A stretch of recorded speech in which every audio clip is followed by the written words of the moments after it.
une fois l'univers ouaté et sans vague des grands bourgeois de barrique d'Orléans. En cette époque jadis, ceux-ci se prétendaient les rois du sucre blanc, exploitaient sans vergogne la mélasse qui venait des Antilles, constituant une éphémère fortune sur la sueur des esclaves. La morale et les affaires n'ont jamais fait bon ménage. Nous allons vous en apporter la preuve, même si nous tâcherons de rétablir une juste morale en fin de récit.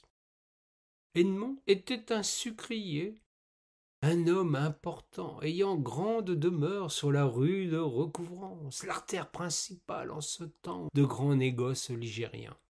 Ses ateliers étaient dans l'arrière-cour. Il n'y mettait que très rarement les pieds, l'atmosphère y étant surchauffée, tandis que la fréquentation des ouvriers l'incommodait quelque peu.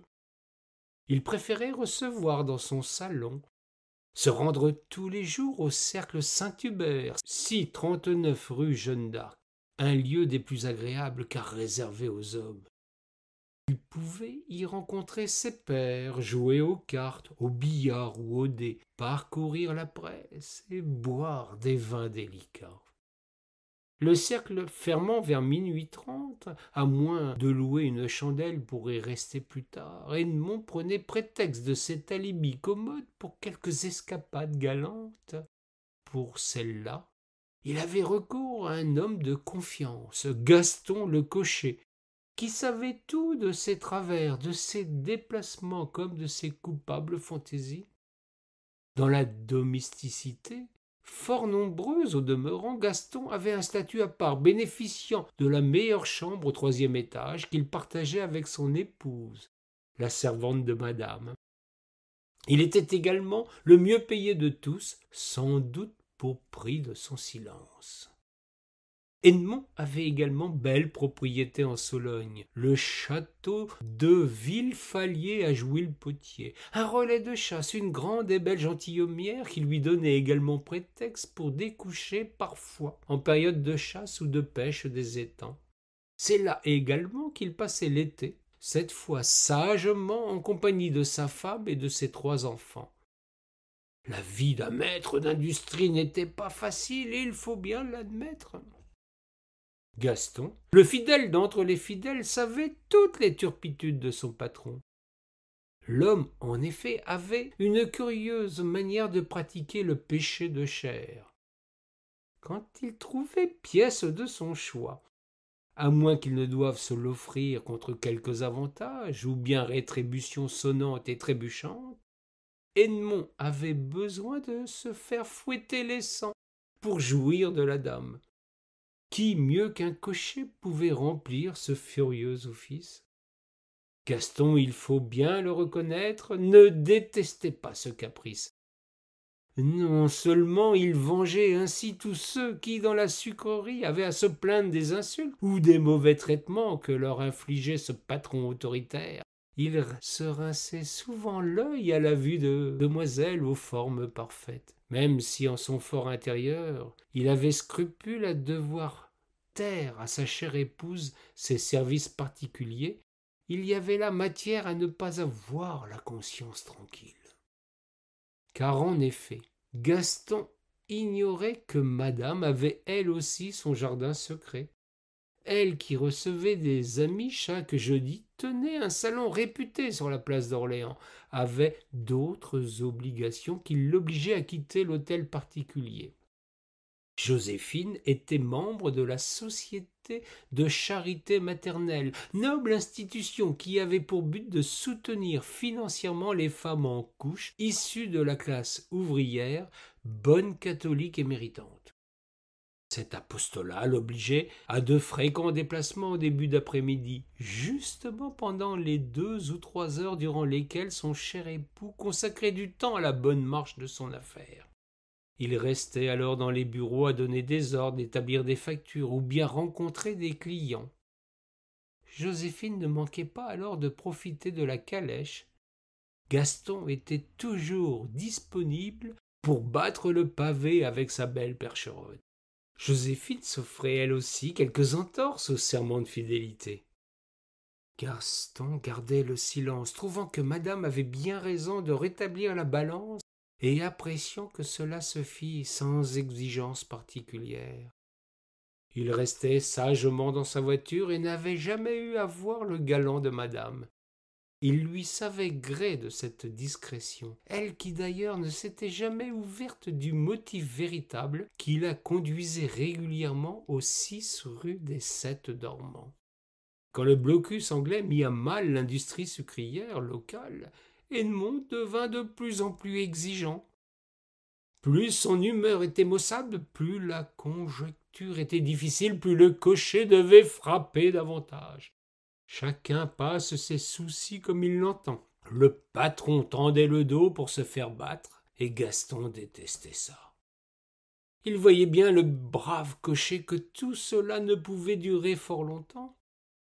Il avait raison, le déclin fut rapide. Il fallut vendre la propriété de Sologne, mettre les ouvriers à la porte, réduire la domesticité. Désormais, Gaston et son épouse étaient les seuls à tenir la maison. Les affaires périclitèrent si vite que tout le monde en fut surpris dans la rue de Recouvrance. Ajoutez à cela quelques revers boursiers, et Edmond devint, sans pouvoir faire autrement, d'une fidélité absolue. Joséphine, quant à elle, continuait de rendre visite à son galant, qui avait eu l'idée judicieuse de se lancer dans l'industrie des pompes hydrauliques à traction animale. Son petit atelier était en plein essor, il songeait à s'agrandir et désirait de plus en plus déclarer au grand jour l'union secrète qui le liait à Joséphine. La Révolution avait permis le divorce. Joséphine sauta sur l'occasion pour quitter son Edmond et lui faire rendre gorge. Gaston et son épouse apprirent avec une joie non feinte les intentions de leur maîtresse. Depuis longtemps leur choix était fait. Ils furent eux aussi du déménagement. Le jour du grand départ, le cocher s'offrit un dernier plaisir. Il avait tout avoué à Joséphine afin de se débarrasser de ce poids qui l'encombrait depuis si longtemps. Elle lui déclara qu'elle avait tout deviné depuis belle lurette, qu'elle le pardonnait bien volontiers, d'autant plus qu'il n'avait pas d'autre choix que d'obéir à ce vilain homme. Alors, quand le temps des adieux sonna, que madame et les 2 serviteurs quittèrent l'hôtel de la rue de Recouvrance, qui était d'ailleurs mis en vente à son tour, Gaston salua respectueusement monsieur Edmond, comme il l'appelait avec un sourire en coin. Le grand bourgeois était beaucoup moins fringant, il tourna promptement le dos afin de ne pas voir partir définitivement celle qui fut son épouse. Ce fut l'occasion pour Gaston d'administrer un formidable coup de pied au séant du bonhomme, tout en criant à tue-tête « Fouette, cocher !» Il rit de si bon cœur qu'il effaça ainsi des années d'humiliation ressassée. Quant à ce joli coup de pied au derrière, il fit le tour de toute la ville basse, celle où vivait la plèbe de la cité. Chacun vit dans ce geste un juste retour des choses, une manière bien aimable de remettre le bonhomme à sa place. Edmond ne s'en remit pas et bien vite se retrouva dans le plus profond dénuement. Non seulement il fut ruiné, mais si ridiculisé qu'il en perdit la tête. Il se murmure qu'en Orléans, l'expression « sucrer les fraises » naquit de cette anecdote.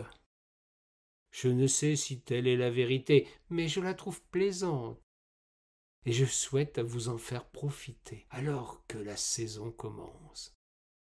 Je vous laisse à votre dégustation. Quant à moi, en bon ligérien que je suis, je vais me préparer des fraises au vin, rien n'est meilleur à mon goût. Surtout pas une partie fine avec fouet et entrave, que je laisse bien volontiers aux amateurs. Fouette, cocher. Un grand merci à Marie-Cécile Sanson, dont le livre La bonne société orléanaise a permis de créer cette farce. La nuit s'en vont tout doucement un cocher de fiacre et sa jument. Un cocher de fiacre et sa jument.